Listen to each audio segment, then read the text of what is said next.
Ladies and gentlemen, it's a very good evening when the second edition of Law, Humour and Urdu Poetry has been released today.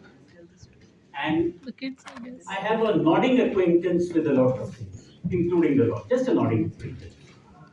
Humour is something which came to me as part of my heritage with my senior, the late lamented Mr. G. Ramaswamy, who was probably one of the wittiest lawyers ever. I can see Justice Madhu Lokur here. Justice Lokur had probably was at the end of some of GR's humor, especially in the evening after a conference, and when he was in his elements with a cup or two. And so, Mr. Ramaswamy's jokes, most of them cannot be printed in this book.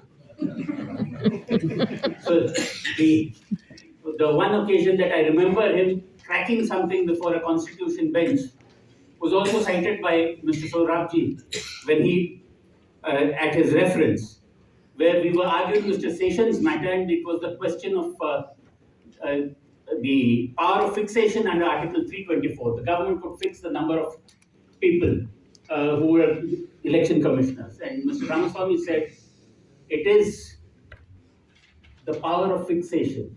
It's not the power to fix station. But yes, now so many articles in the Constitution have now been interpreted in a manner to fix whatever be the situation. And along with law and humor, my introduction to Urdu poetry came in unique circumstances from an incident across the border. The Chief Justice had been fired by a military dictator, and the lawyers had got up in revolt.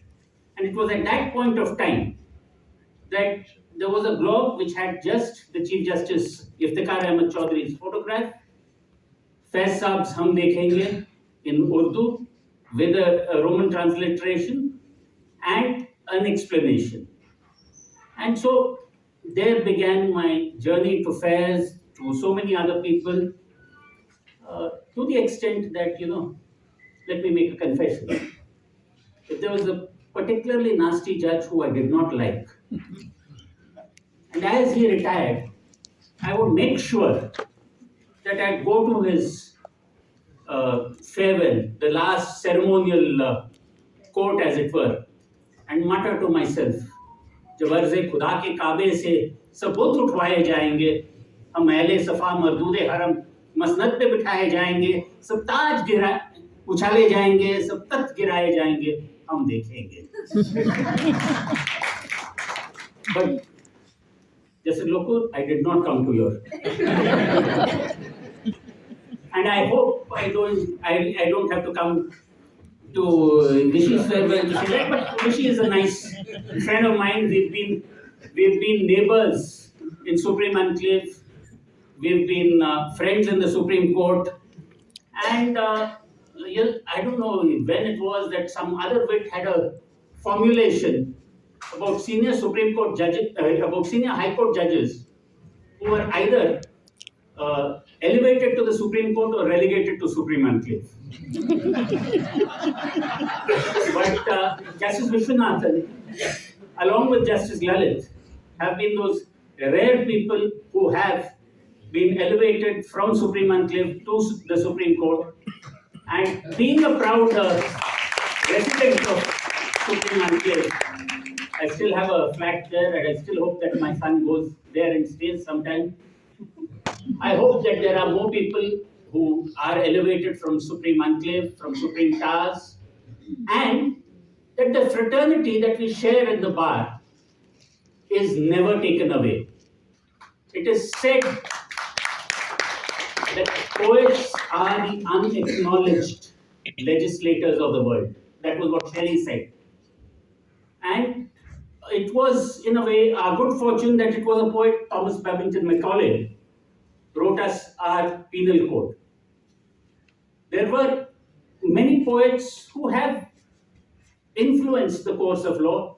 In fact, if you look into the 149 judgments, that line that they also serve, who only stand and wait, comes from Milton's sonnet on his blindness.